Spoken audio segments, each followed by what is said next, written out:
దేవునికి మహిమ కలుగునుగాక. ప్రభువైన యేసుక్రీస్తు నామంలో మీ అందరికీ వందనములు. అందరూ బాగున్నారా? మరి ఈరోజు కీర్తనలు 128 నాతో కలిసి చెప్తారా? యెహోవాయందు భయభక్తులు కలిగి ఆయన త్రోవలయందు నడుచువారందరూ ధన్యులు.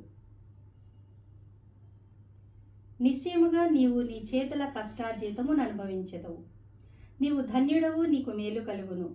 నీ లోగిట నీ భార్య ఫలించు ద్రాక్షావల్లి వలె ఉండును. నీ భోజనపు బల్ల చుట్టూ నీ పిల్లలు ఒలివ మొక్కల వలె ఉందురు.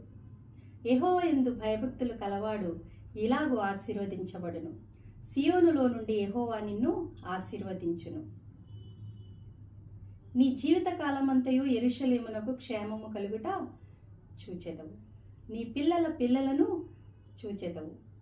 ఇశ్రాయేలు మీద సమాధానం ఉండునుగాక. ఆమేన్.